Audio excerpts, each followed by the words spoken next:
Indonesia, tanah airku, tanah tumpah darahku.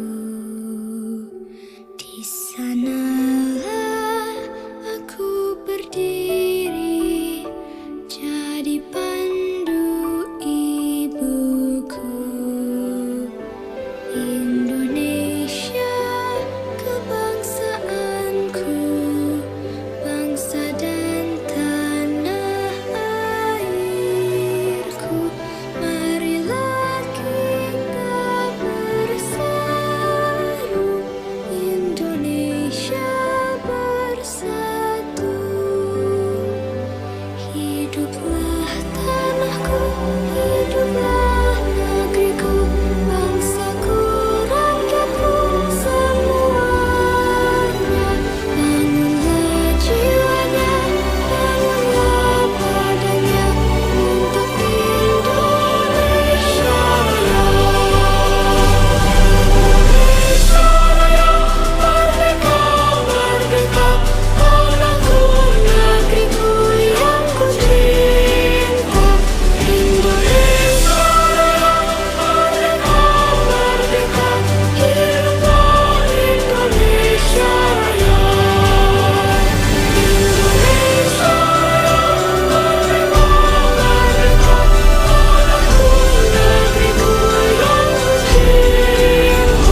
Indonesia Raya, merdeka, merdeka, hiduplah Indonesia Raya.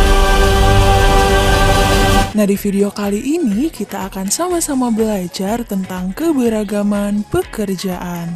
Untuk teman-teman yang baru bergabung di channel ini, sebelum kita tonton videonya, yuk sama-sama kita like, komen, share, subscribe, dan jangan lupa nyalakan tanda loncengnya. Oke, teman-teman, di sini ada yang sudah tahu belum ya? Mengapa ya perlu adanya keberagaman pekerjaan? Betul sekali, karena manusia itu merupakan makhluk sosial, yaitu makhluk yang tidak bisa hidup tanpa bantuan orang lain. Setiap manusia pasti memerlukan bantuan orang lain untuk memenuhi kebutuhan hidupnya. Oke, pekerjaan itu apa ya, teman-teman? Pekerjaan adalah kegiatan atau aktivitas yang dilakukan oleh manusia untuk memenuhi kebutuhan hidupnya. Nah, sebuah pekerjaan itu tidak memerlukan keterampilan dan keahlian khusus loh, teman-teman. Tapi, ada beberapa pekerjaan yang memerlukan keterampilan, keahlian, dan pengetahuan khusus. Nah, pekerjaan tersebut dinamakan profesi. Pada dasarnya, pekerjaan dengan profesi itu berbeda. Namun, dalam kehidupan sehari-hari, kita sering menyamakan istilah profesi dengan pekerjaan. Jadi, intinya pekerjaan dan profesi itu berbeda ya, teman-teman. Oke, di lingkungan sekitar kita, pekerjaan atau profesi dapat dibagi menjadi dua macam. Yang pertama, pekerjaan atau profesi yang menghasilkan barang. Yang kedua, pekerjaan atau profesi yang menghasilkan jasa. Oke, kita bahas satu persatu ya, teman-teman. Yang pertama, pekerjaan yang menghasilkan barang. Contoh pekerjaan-pekerjaan yang dapat menghasilkan barang adalah petani, peternak, penjahit, nelayan, pengrajin kayu, pedagang, dan lain sebagainya.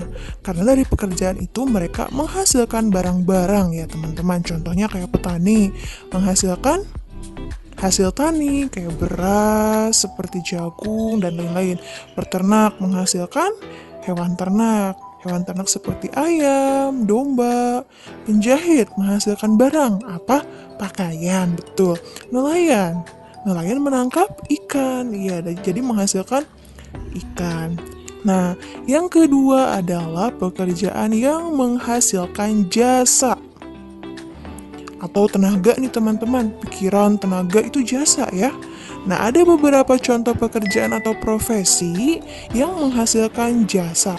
Contohnya adalah dokter, guru, polisi, sopir, pilot, montir, perawat, security, pemadam kebakaran, dan lain-lain ya teman-teman. Nah, mereka ini menghasilkan atau mengeluarkan jasa mereka untuk orang lain. Oke, teman-teman, silahkan perhatikan ilustrasi gambar bagaimana proses pembuatan pakaian mulai dari pohon kapas hingga menjadi pakaian yang layak kita pakai saat ini. Nah, dari proses pembuatan pakaian ini, ada beberapa pekerjaan yang bisa kita kerjakan, teman-teman ya. Nah, pekerjaan-pekerjaan itu apa saja? Oke, perhatikan tabel ini, teman-teman ya. Nah, dalam proses membuat pakaian, ada beberapa jenis pekerjaan. Yang pertama, ada yang bekerja sebagai petani kapas, itu tugasnya untuk menanam kapas. Yang kedua, ada yang bekerja sebagai pemintal kapas, yaitu untuk memintal kapas menjadi benang. Yang ketiga, ada yang bekerja sebagai penenun. Nah, penenun ini bekerja menenun benang menjadi helaian kain. Yang keempat, ada yang pekerjaannya sebagai desainer atau perancang busana. Nah, tugasnya membuat dan merancang pola sebuah baju atau pakaian. Dan yang kelima, ada yang bekerja sebagai penjahit. Nah, yang dilakukannya adalah menjahit pola kain menjadi sebuah pakaian. Yang keenam, ada juga yang bekerja sebagai pedagang pakaian, teman-teman. Nah, pedagang biasanya memperjualbelikan pakaian. Ada yang memperjualbelikan di toko, di pasar, dan lain-lain. Nah, ini adalah pekerjaan-pekerjaan yang berkaitan dengan proses pembuatan pakaian. Oke, selain pekerjaan-pekerjaan yang berkaitan dengan proses pembuatan pakaian tadi, ada juga pekerjaan-pekerjaan yang tidak kalah penting di lingkungan sekitar kita nih teman-teman. Nah, pekerjaan lainnya yang pertama, guru. Guru itu membimbing, mendidik, dan menyampaikan ilmu. Yang kedua, ada yang bekerja sebagai pilot. Pilot itu menerbangkan pesawat terbang. Ada juga yang bekerja sebagai peternak. Peternak itu biasanya memelihara hewan-hewan ternak ya teman-teman. Yang keempat, ada juga yang bekerja sebagai pemadam kebakaran yang membantu memadamkan api saat ada kebakaran. Lalu ada yang bekerja sebagai montir. Tahu montir apa ya? Betul, montir itu adalah orang yang bertugas atau yang bekerja untuk memperbaiki kendaraan. Oke, ternyata pekerjaan itu beragam ya teman-teman. Nah, ada beberapa cara yang dapat kita lakukan untuk menghargai keberagaman pekerjaan dan profesi di lingkungan sekitar kita. Cara yang pertama yaitu kita harus menghormati pekerjaan dan profesi orang lain. Yang kedua, kita harus mensyukuri pekerjaan kita saat ini. Yang ketiga, kita tidak boleh menghina dan merendahkan pekerjaan orang lain. Yang keempat, kita harus bersaing secara sehat dengan orang yang memiliki pekerjaan yang sama dengan kita. Yang kelima, kita harus bekerja dengan jujur dan sungguh-sungguh dalam pekerjaan kita saat ini.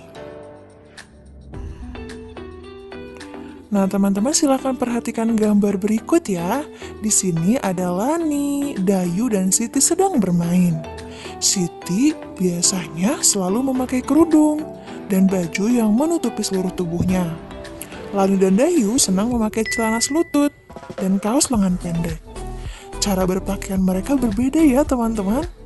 Tetapi meskipun mereka berbeda dalam cara berpakaiannya, mereka tetap berteman baik. Mereka saling menghargai. Nah, selain menghargai cara berpakaian kita dengan teman kita, ada beberapa cara menghargai perbedaan di lingkungan sekitar kita. Cara yang pertama yaitu kita tidak boleh memilih-milih teman dan bermain dengan siapa saja ya teman-teman. Yang kedua, kita tidak boleh memaksakan kehendak kita kepada teman kita. Yang ketiga, kita tidak boleh mengejek dan menghina pendapat teman kita. Yang keempat, kita harus menghargai pendapat teman kita. Yang kelima, harus berbuat baik kepada orang lain ya teman-teman. Karena menghargai perbedaan itu memiliki banyak manfaat. Apa saja ya manfaat menghargai perbedaan? Yang pertama nih, manfaatnya nih teman-teman.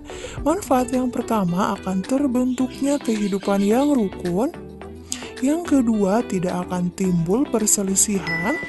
Yang ketiga, terciptanya rasa saling menghargai dan menghormati. Yang keempat, memberikan rasa aman dan nyaman dalam melakukan kegiatan sehari-hari. Yang kelima, akan terbentuknya rasa persatuan dan kesatuan antar teman. Nah, teman-teman, sikap saling menghargai, saling menghormati sesama, saling menghargai dan menghormati pekerjaan, itu merupakan contoh sikap yang sesuai dengan pengamalan sila ketiga Pancasila yang berbunyi Persatuan Indonesia. Nah, kesimpulan untuk pembelajaran kita kali ini adalah Allah menciptakan manusia dengan berbagai macam perbedaan. Salah satunya adalah perbedaan pekerjaan. Dengan adanya perbedaan pekerjaan, tentu akan memudahkan manusia untuk memenuhi kebutuhan hidup.